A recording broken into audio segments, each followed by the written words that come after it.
foi à toa, porque muitos homens e mulheres não recuaram diante de terríveis ameaças. Enfrentaram leões e feras, perseguições de inimigos de Deus implacáveis. Foram torturados, muitos decapitados, outros enforcados, alguns outros queimados vivos, como o que foi mencionado no vídeo. William Tyndale, no ano de 1536, foi queimado vivo por ter traduzido este livro para o idioma inglês. Eu costumo dizer que nós temos um grandioso privilégio, mas ao mesmo tempo uma responsabilidade muito grande pesa sobre nós. Porque a facilidade desse acesso hoje que nós temos à palavra de Deus custou a vida, o sangue de muitos homens e mulheres de Deus. É de fato o livro que fala ao mais profundo de nossa alma, como está registrado em Hebreus capítulo 4 e versículo 12, que essa palavra, ela é mais cortante, mais penetrante do que qualquer espada de dois gumes. Ela penetra ao mais profundo do nosso coração, mostrando, revelando quem de fato nós somos. A Bíblia fala do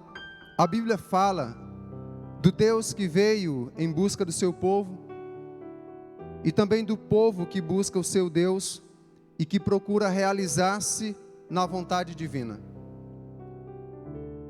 A Bíblia conta as virtudes e os pecados do povo de Deus, os acertos e os enganos, os pontos altos e os pontos baixos. Nada esconde, tudo revela. Conta os fatos do jeito que foram lembrados pelo povo. Histórias de gente pecadora que procura ser santa. História de gente opressora que procura converter-se e ser irmão. História de gente oprimida que procura libertar-se. História de gente como você e eu. Por isso, esse livro é tão precioso, continua sendo, e continuará,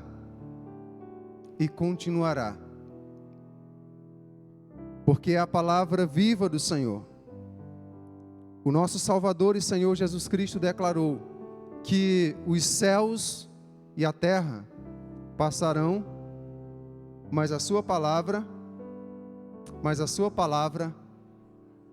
jamais passará. Nós tivemos muitos livros que tiveram grande relevância na história da humanidade.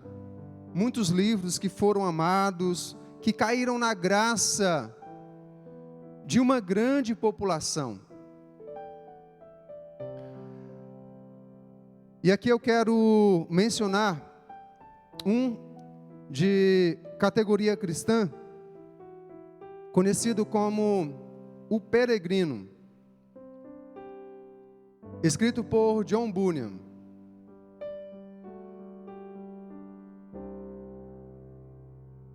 John Bunyan escreveu esse livro quando estava em uma prisão. Foi um grande servo de Deus. Um homem que amou profundamente as Escrituras, a Bíblia Sagrada.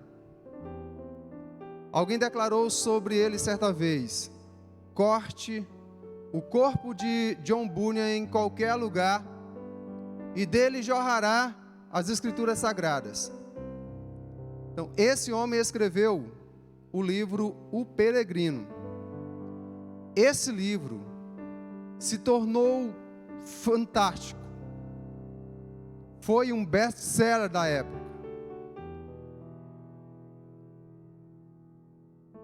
Em alguns países ali da Europa, por onde o livro circulou,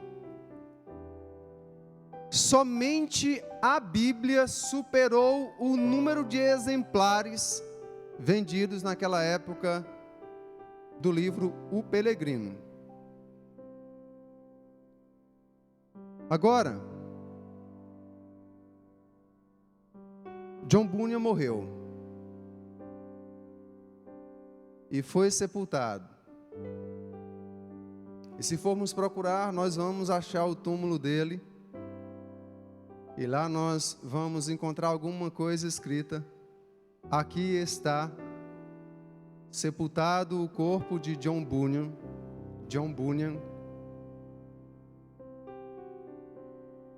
o autor do livro O Peregrino. Mas o autor desse livro, que foi muito amado por John Bunyan, também morreu. E certa vez, quando as mulheres foram procurar pelo corpo dele, elas encontraram seres angelicais que lhes perguntaram: por que vocês estão procurando entre os mortos aquele que está vivo? É de fato o único livro cujo autor morreu, mas ressuscitou e está vivo pelos séculos dos séculos. É o único. O autor do Alcorão, Maomé, está sepultado. Há quem diga que seja na região de Meca.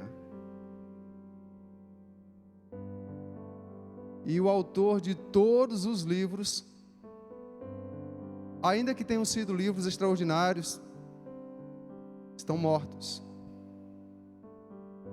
E esses livros vão sendo superados, mas a palavra do Senhor é insuperável.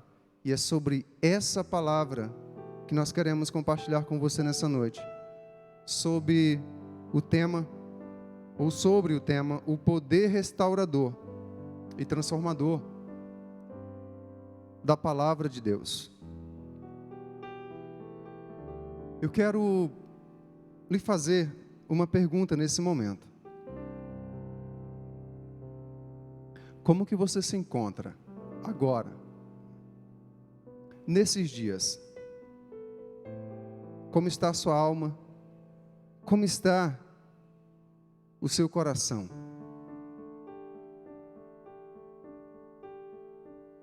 Quais lutas, quais dificuldades, quais provações você tem passado? São lutas psicológicas?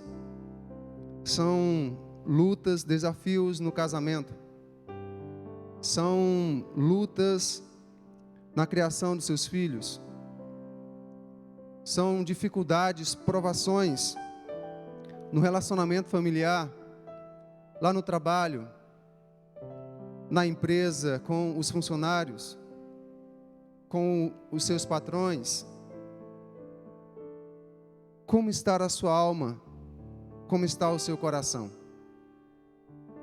Quero convidar você a ouvir agora e acompanhar comigo algumas declarações que foram feitas por pessoas como você e eu, gente como a gente, feita de carne e osso como somos. Apesar destas pessoas fazerem parte da história dos autores que compuseram assim a Escritura Sagrada, a Bíblia, que foram usados poderosamente pelo Espírito Santo, mas vocês vão perceber, ou nós iremos perceber, através de algumas declarações que eles fizeram na palavra de Deus, que eles não são super-homens, ou não foram super-homens, super-mulheres. Foram gente como você e eu. Observe comigo a declaração do salmista, em Salmos 31, verso 10. Olha o que ele diz aqui, acompanhe. Minha vida é consumida pela angústia, e os meus anos pelo gemido. Falta-me a força devido à minha aflição, e os meus ossos se enfraquecem. Lembra que eu perguntei como está o seu coração, como está a sua alma? O salmista aqui está respondendo como estava a alma dele, como estava o coração dele. Um pouco mais à frente, Salmos 38, verso 8, ele responde também essa pergunta dizendo: sinto-me muito fraco e totalmente esmagado. Meu coração geme de angústia. A descrição aqui que ele faz é de um estado em que parece que não havia mais nem forças para sequer chorar, apenas os gemidos. Meu coração geme de angústia. Ainda uma declaração de um estado terrível. O salmista nos revela no Salmo 116, verso 3. E ele diz: as cordas da morte me envolveram. As angústias do Sheol, em algumas traduções irão dizer, as angústias do inferno vieram sobre mim. Aflição e tristeza me dominaram. Meus amados irmãos, essas declarações partiram de homens que tiveram um profundo relacionamento com Deus, mas que também passaram por lutas profundas, como nós passamos.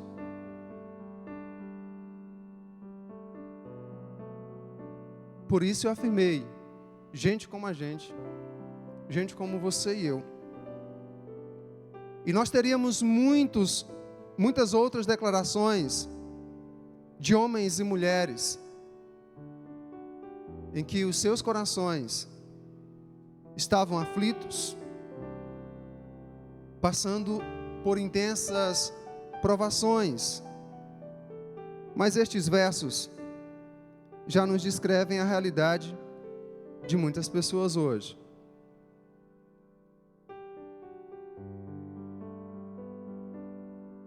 Algumas que nos ouvem, seja de forma presencial ou através da nossa transmissão,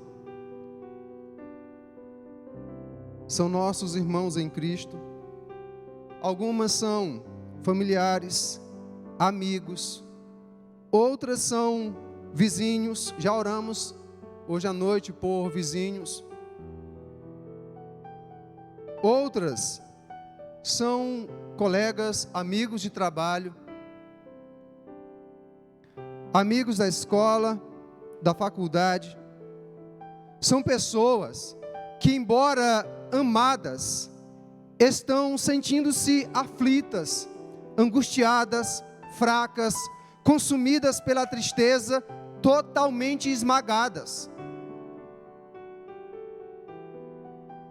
Esmagadas pelas circunstâncias, pelo estado do próprio coração, esmagadas pelas pressões da vida, esmagadas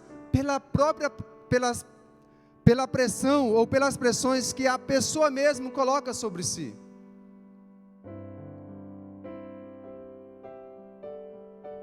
E como alguém que está se sentindo dessa forma poderá sair deste quadro? Onde encontrar a cura e a verdadeira restauração?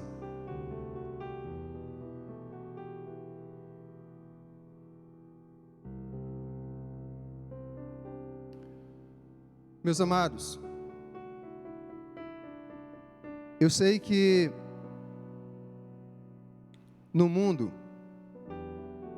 em nossa sociedade, nós temos pessoas que foram capacitadas, pessoas que estudaram, pessoas que adquiriram conhecimento, formações,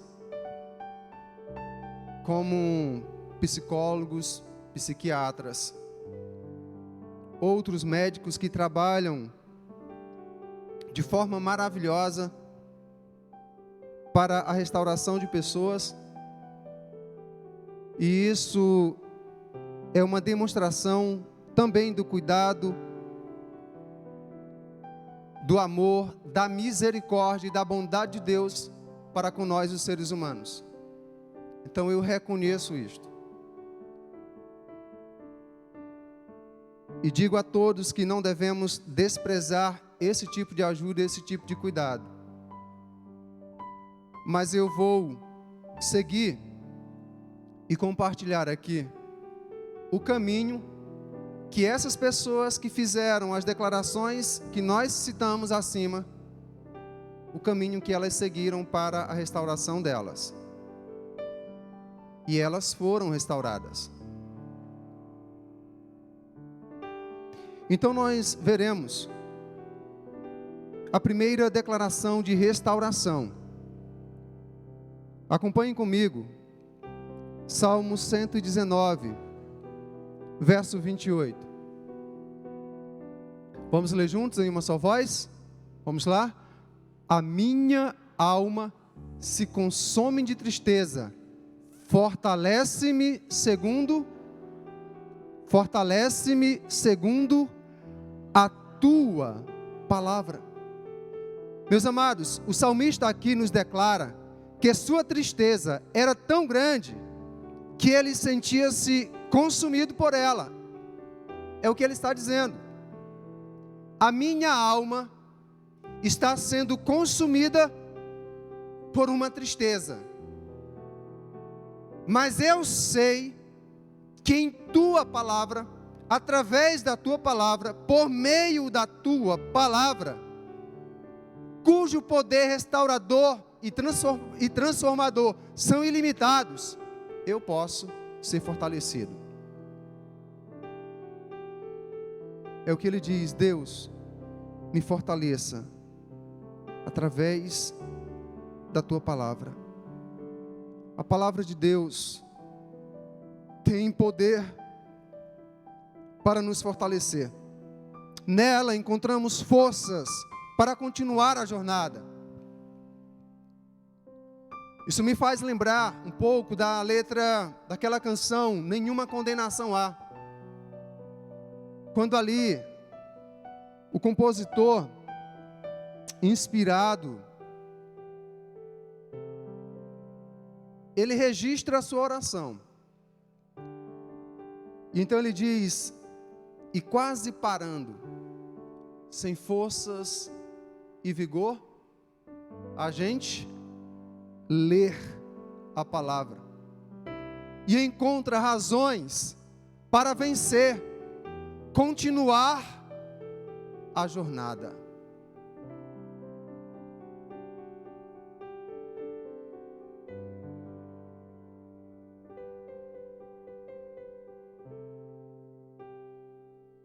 Meus irmãos, muitos de nós temos medo, por exemplo, de ler o livro de Apocalipse.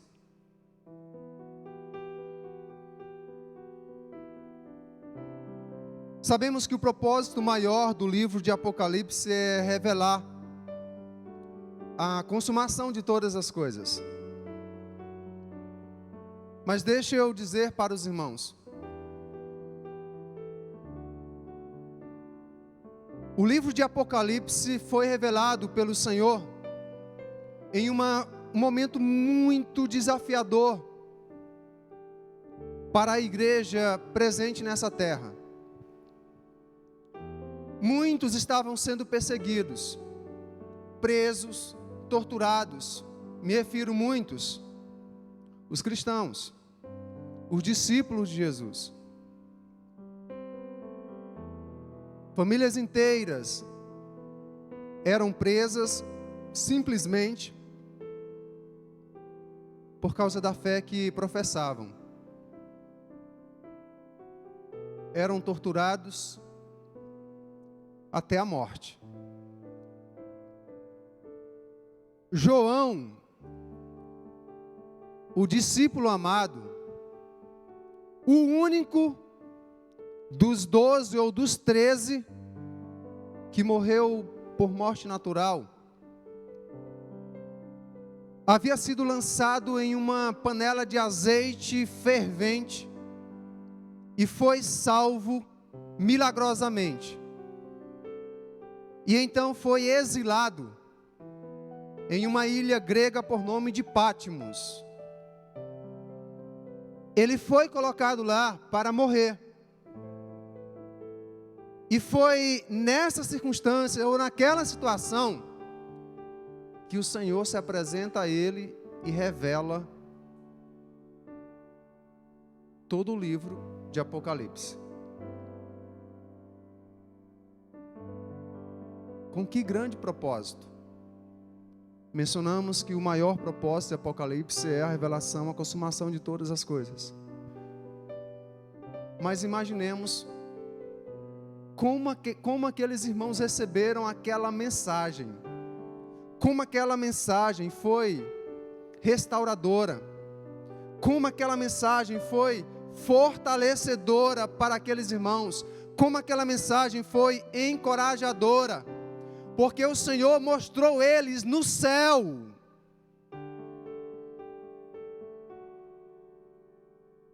Como que o Senhor estivesse dizendo: olha, eu estou vendo, vocês estão sendo comidos pelos leões, estão sendo atravessados pelas espadas, vocês estão sendo degolados, vocês estão sendo enforcados, vocês estão sendo queimados vivos.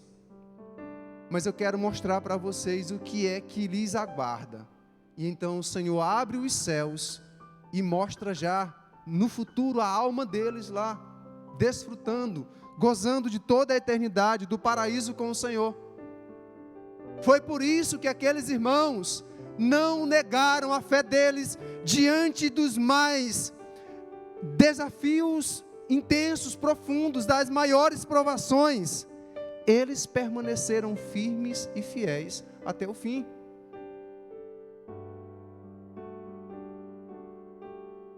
Isso também me faz lembrar da mensagem que nós encontramos, por exemplo, no livro de Atos, quando o jovem Estevão está sendo apedrejado por causa da sua fé. E ele então, cheio do Espírito Santo,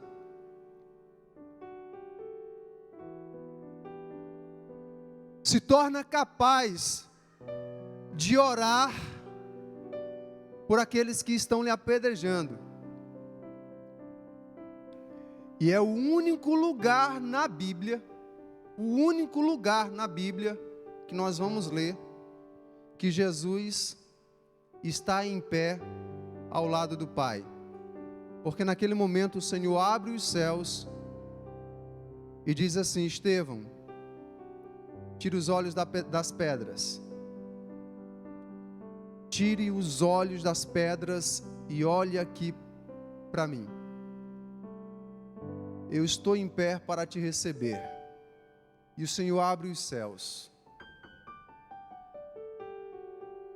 E Estevão morre, mas é recebido pelo Senhor. o único lugar na Bíblia que fala que Jesus está em pé para receber alguém.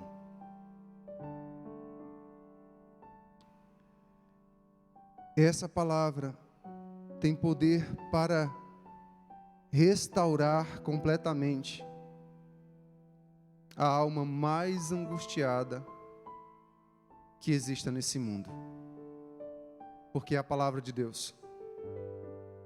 Mas uma segunda declaração de restauração nós podemos observar, ainda no Salmo 119, verso 50 e depois o 92. O salmista afirma: o que me consola na minha angústia é isto. Vamos juntos? Que a tua palavra me vivifica. Verso 92. Se a tua lei, se a tua palavra não tivesse sido o meu prazer, há muito eu teria perecido na minha angústia.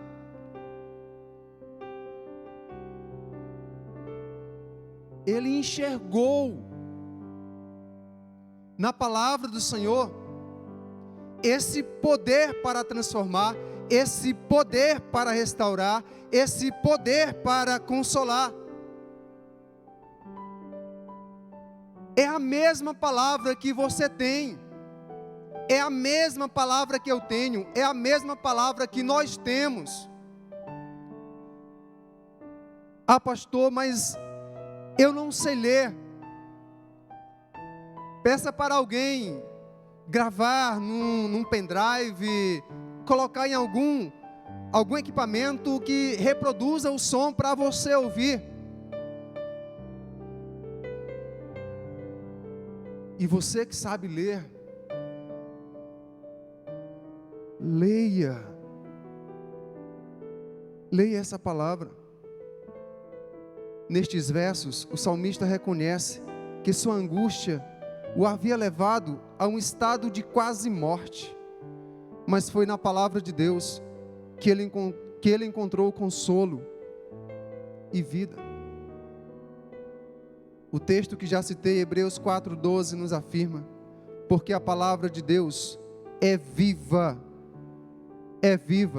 ela não é morta, ela não é ultrapassada, ela não é desatualizada, ela é viva e eficaz. Ela chega onde nenhum ser humano, nenhum profissional desse mundo, por mais capacitado que seja, é capaz de chegar. Nenhum pastor, nenhum padre, nenhum médico, nenhum professor, nenhum intelectual presente nesse mundo é capaz de chegar onde a palavra do Senhor chega. Nenhum.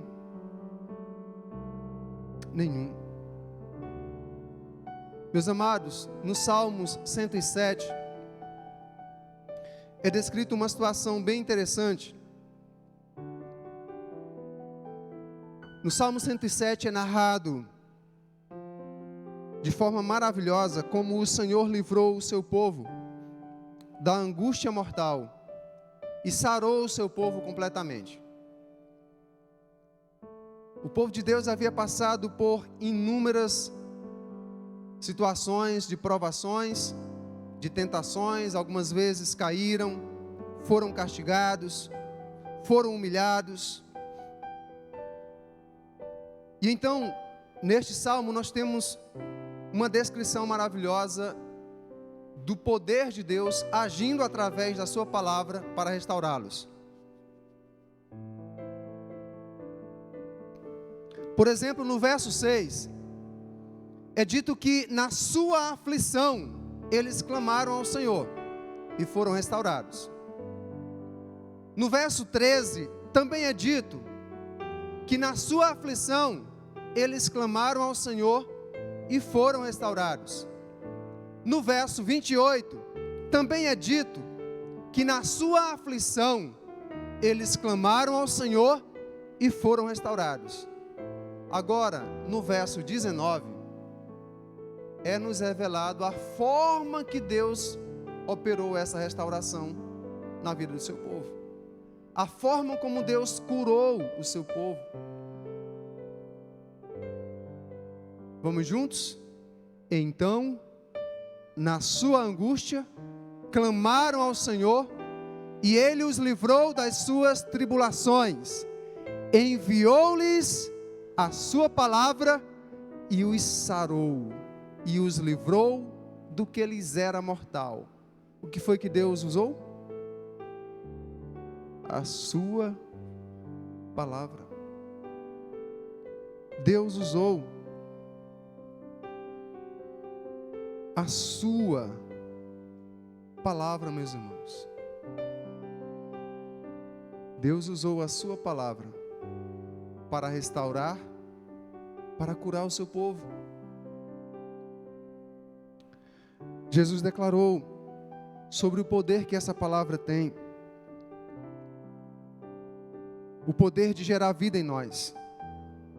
No Evangelho de João, capítulo 6, verso 63. O Espírito é o que vivifica. A carne para nada aproveita. As palavras que eu lhes tenho falado são Espírito e são vida. Vida. São Espírito e são vida. Nós separamos 3 declarações de cura, de restauração pela palavra. E vamos então à terceira, por conta do nosso tempo. Ainda no Salmo 119, versos 25 e o 107. A minha alma está apegada ao pó. Vivifica-me segundo a tua palavra, de acordo com a tua palavra. Verso 107. Estou aflitíssimo. Vivifica-me segundo a tua palavra. Meus amados, nestes versículos o salmista afirma que está vivendo em grande aflição, sente que a sua alma está apegada ao pó, indicando assim o estado de uma pessoa que se sente totalmente impotente diante das circunstâncias. E nunca, talvez na história da humanidade, nós tivemos tantas pessoas que estão vivendo assim.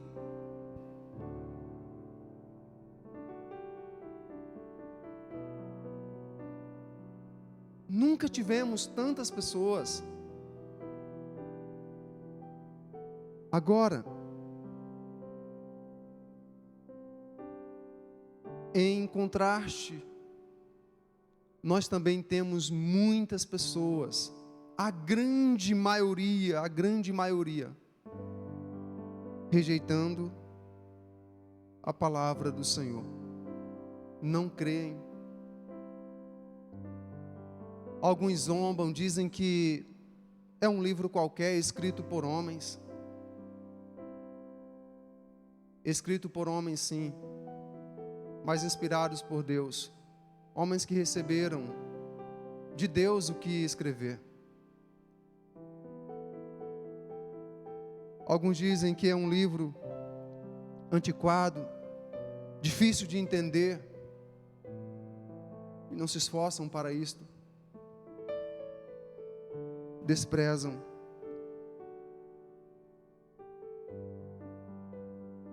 Parte desse desprezo, ou na verdade, a razão maior desse desprezo, é a cegueira espiritual. E é por isso que o salmista ora, lá no Salmo 119, verso 18, desvenda os meus olhos, para que eu enxergue as maravilhas da tua lei.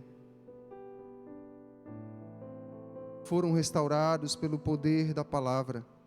Aqueles que creram, continuam sendo restaurados. Aqueles que creem. Aqueles que creem. Eu cito as palavras do salmista, no Salmo 119, versos 7 a 11, quando ele faz uma declaração maravilhosa sobre essa palavra. Ele diz: a lei do Senhor é perfeita e revigora a alma. Os testemunhos do Senhor são dignos de confiança e tornam sábios os inexperientes. Os preceitos do Senhor são justos e dão alegria ao coração. Os mandamentos do Senhor são límpidos e trazem luz aos olhos. O temor do Senhor é puro e dura para sempre.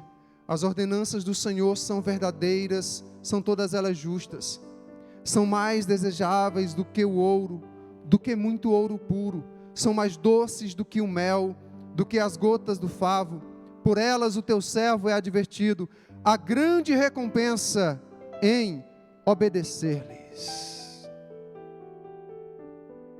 A grande recompensa em obedecer-lhes. É impossível uma pessoa ler, ouvir e aplicar em sua vida o que a palavra de Deus ensina e não ter a sua vida mudada, não ter a sua vida restaurada. É impossível. Deus nunca falhou e jamais falhará em nenhuma de suas promessas. Eu concluo com a afirmação do salmista, o Salmo 78, verso 1. E já convido toda a igreja a se colocar em pé nesse momento.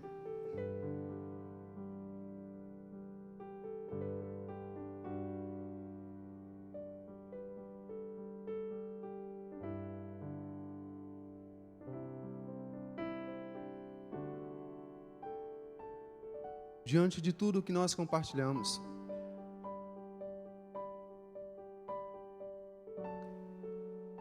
foi apenas uma ponta de um iceberg,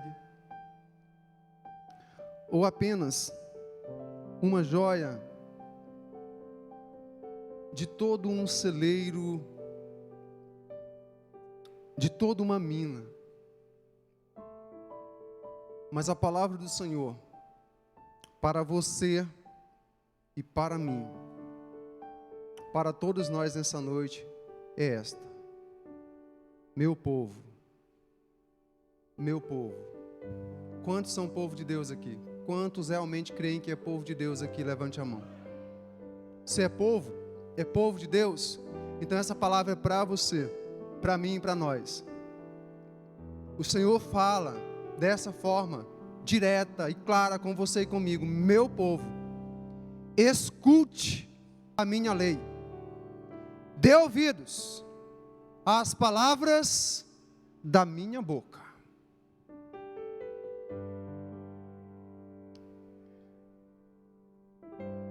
A responsabilidade é nossa. Se vamos escutar ou não, se vamos ouvir ou não.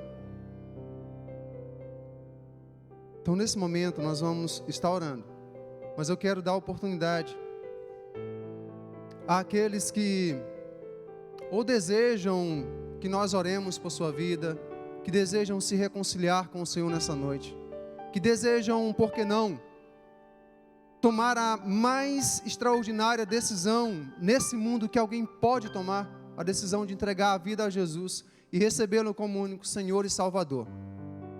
Então, se houver alguém em nosso meio nessa noite, nós convidamos você para levantar sua mão e vir à frente. Nós vamos orar por sua vida. Eu quero convidar,